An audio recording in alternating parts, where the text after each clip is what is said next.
All right, so it's the one, the only. I'm back at it again. So we're gonna talk about the fight that just happened between Tyson Fury and Francis Ngannou in Saudi Arabia, out there in Riyadh, the city over there.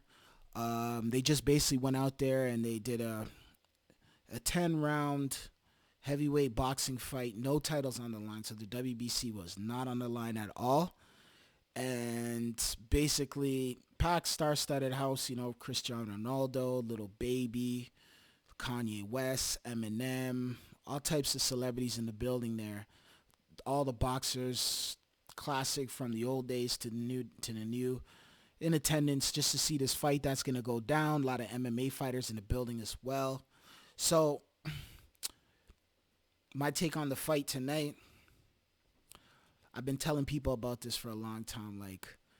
You know, um, first and foremost, I like to say congratulations to Francis Ngannou. You went out there, you did your thing. You went out there, you went out there and put on a show. You actually knocked Tyson Fury down in the third round. You dropped Tyson Fury in your first pro day boxing fight, coming from the MMA world, off of surgery. You came out there and did the damn thing. So kudos to you for that. As far as Tyson Fury goes, I tell people all the time, Tyson Fury is a very interesting fighter. Tyson Fury is the type of guy who fights to his opposition. So whatever the level he's fighting, that's what he's gonna fight to. So if Tyson Fury, he's one of those kind of guys. They're rare, but he's one of those people. He fights to his opposition. I'm not too sure how serious he took this fight, because it did show out there. He almost lost this fight. Um, the reality is, some people make the argument that he lost. Personally, I did not score this fight because I didn't know what to expect. I didn't know. I literally found out it was 10 rounds when I looked. I didn't even know this was going to 10 rounds. This was not a fight that I was sitting down there, itching and clawing and, highly anticipating to watch. So it was kind of one of those fights where it just came and it came. And I heard about it. It's been talks. You've been hearing talks for some time now about it. Back when they were in Wembley, when Tyson Fury fought, what's this guy's? Even before that, Dillian White. We heard about this fight. We heard there was talks about it before. So it went down. I'm sure there was a boatload of cash flow involved in this fight. There was a lot of money involved in this fight. There was a lot of money being exchanged between different hands and accounts, etc. So it was a payday for Tyson Fury at the end of the day, and it was a showcase fight for Francis Ngannou and Tyson Fury. And did it succeed? I would say yeah, it succeeded. People, the reality is though, I don't know. Honestly, I didn't know what to expect. I didn't score the fight. I'll just tell you some of the stuff that I noticed in the fight. Third round came. Tyson Fury came out. First round came out guns blazing. So he came out swinging. He came out, did his thing. Second round, he came out, did his thing. But Ngannou Francis started to come in there and, started to exchange with Tyson Fury. Third round came. That's when the knockdown comes. He drops Tyson Fury. Tyson Fury said to him in the back of the head, "Oh no, you didn't." He hit you clean in your cranium and got you right. You know what I mean? Right up on that. You know what I mean? And got you. So that's just what happened. And you seen it. You started to see it in the fight.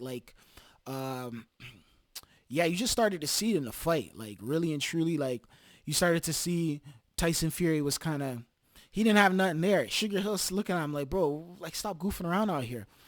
For those who don't know, Tyson Fury's supposed to win this fight. So the reality is, I didn't see Francis winning this fight anyhow.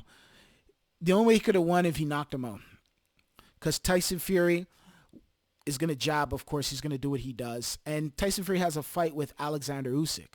That's supposed to go down the 23rd. That I think Frank Warren is trying to figure out a way to finagle out of. He doesn't want to fight the 23rd. He's like, oh, I don't want to fight 23rd. Tyson Fury wants to fight the 23rd. Tyson Fury sees the money involved. He sees the economics and the dollars being exchanged, and he understands that, hey, I got to get as much money and milk as much money out of the sport as I can. So the 23rd, right, a couple days before Christmas, it's gonna go down. So literally and truly, my take on it, I like it. I like it a lot. I'm liking it. I'm loving what I'm seeing, to be honest with you, as far as that fight goes with Tyson Fury and Alexander Usyk. And I like the fact that they're applying pressure on Tyson Fury to get this fight done. Because if we go into 2024, I don't know. I'm not saying it's not going to happen because highly likely it will happen, but the reality is with Tyson Fury, you just don't know what you're getting. You see what I'm saying? So I think this is the time and the time is now. So let's just get it over with. Simple as that. So I think it's a fight that people are looking forward to seeing. As far as the fight, continue on with that fight again with Francis. He started applying pressure on him. He started, applying pressure on him. He was catching him with a lot of shots. He was catching Fury. Fury didn't look good at all in this fight. Fury, some people could make that argument he lost. I didn't score the fight. I don't want to sit down and say he was robbed or this because I didn't score. I usually do score fights, but this one I just did not score. So it is what it is. But the reality is, will I go back and watch it again? Probably not. It's a crossover fight. It's not a fight with implication. There was no belt on the line. It was only 10 rounds. Where's the WBC belt? So I was just like, it is what it is. I get it. I understand it. It is what it is. So then, yeah, the rounds keep going. Francis is basically catching Fury. He's giving Fury good shots. He's doing his work. He's putting in good work on Fury. Fury's basically trying to get him, but Fury's having difficulty, I think, because the awkwardness. You know what I mean? And I think that's what Fury likes. Fury likes those. He has this kind of. He likes those like barbaric style. I don't know those kind of fights. He's more into that. So basically, because he's into that, that's what he likes to do. That's what he likes to get involved in. And he that's why he likes fighting Wilder, because he thinks it's some he's in his eyes it's like some pub or wilderness fight. Like he has this weird fetish of this kind of stuff. And you know what I mean? Like with Francis, that's what he likes, that kind of stuff. Like he's fighting a barbarian. That's his mindset. Like, it's like that's what you're. I know it's sad, but that's just what you're getting with these crossover fights. Like it's different techniques. You're getting a different style, right? Because these guys come from a different discipline, so they come into boxing, and it's like they're fighting a little bit awkward, a little bit different. You saw with Mayweather versus what's this guy's name over here? Conor McGregor. You saw that with Conor McGregor and Mayweather. That was just like very, very Mayweather kind of some people. People say Mayweather. I think Mayweather carried him, but at the same time, Mayweather made it entertaining. Mayweather ended up getting him out of here in 10, and the belt was on the line. I don't know why Tyson Fury didn't want to put that belt on the line. That shows me that there's something going on over there. Maybe he's scared, or you know what I mean, or what the case may be. I don't know. You got to put those belts on the line. You're the champion. You can't be fighting fights with no belt on the line. Like, what is that? You're the champion. I don't care who you're fighting. When it goes into the ring, you got to put those belts on the line. That's something he didn't do. So. He lost. I lost some respect for him for that. Like, what are you doing? Makes no sense. But anyways, yeah, Francis did his thing. Francis came in there. I said straight up and down, I knew the judges were not going to give it to Francis. I know how boxing works. I've been watching this thing for, I can't even tell you the amount of years, since I was a child. You see what I'm saying? So that's the sport is a sport. Like, you're not gonna just get like these kinds of you're not getting wins like that. It doesn't work that way. Boxing is a crooked sport. It's a crook sport, honestly. It's the truth, but that's just what it is. It's a crook sport. Like, the judges, the promoters, you know what I mean, even the refs. There's a lot of people behind the scenes that are pulling a lot of the managers. There's a lot of money and a lot of dollars being exchanged. So there's a fight with Alexander Usyk, like I said, and that's the one that they're preparing for. They're using this as the showcase fight. But kudos to Francis, though. He came out there, he did his thing. Can Francis box? Yeah, I can see him boxing. He should. If I was him, I'd be like, hey, let me try to get as many fights as I can. Maybe he should start looking at maybe Anthony Joshua.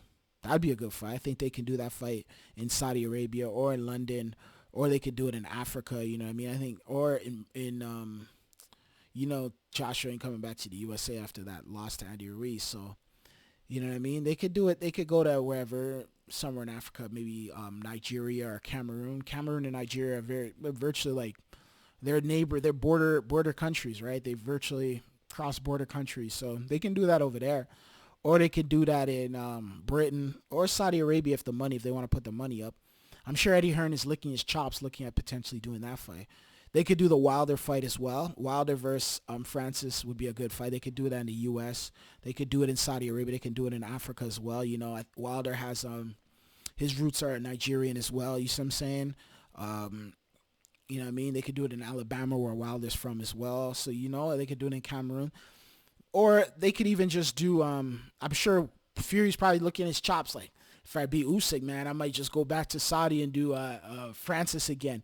Like, there's so many ways you can go about it with this one, you know, like, honestly. Or maybe he could even fight Andy Ruiz in Mexico. You know, Mexican guys, there's a lot of money over there in Mexico. Salute to all my Mexican guys out there. There's a lot of money out there. There's a lot of promoters. You know what I mean? I see the fights you guys have over there. I see some of even the smaller promoters to the big promoters.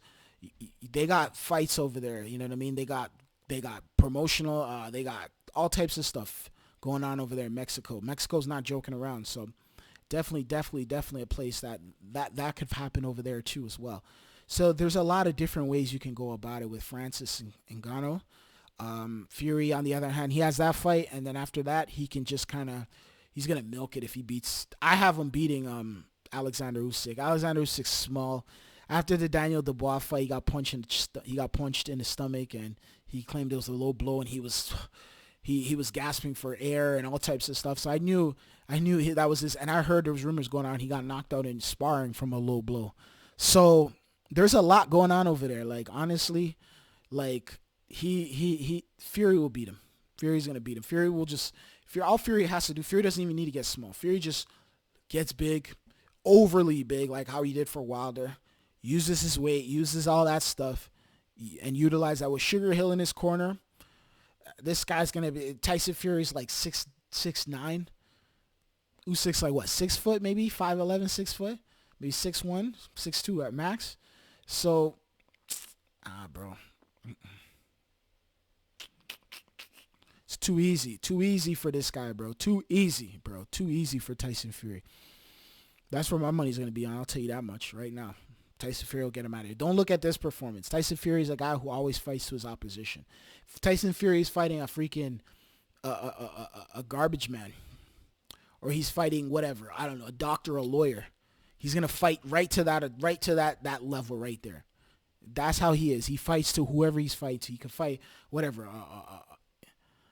a guy who's freaking locked up doing a life or some shit like that. He'll fight right to him, his level too. Like, that's how Tyson Fury is. He's gonna fight. Doesn't matter who he is. Doesn't matter what profession the person comes from. Tyson Fury, he's gonna fight a guy in a pub in wherever, in Manchester and in London somewhere, you know what I mean, wherever. You know what I'm saying, in Leicester City or one of those places over there. You know what I mean, in Brixton. And he's going to fight right to that level too. So that's what it is. But yo, anyways, listen, I'm signing out. Salute to Francis. Got the job done. Did his damn thing. Got the, you know what I mean, did his thing. Salute to Fury. You know what I mean? Fury didn't look too good out there, but I'll tell you right now, but it is what it is. You know what I mean? What's the robbery? I don't know. You guys in the comment section, you guys let me know what you thought on that fight, all right? Also, hit the subscribe button. Share this with your friends. Salute to all the boxing people out there. I'm signing out. Adios, man.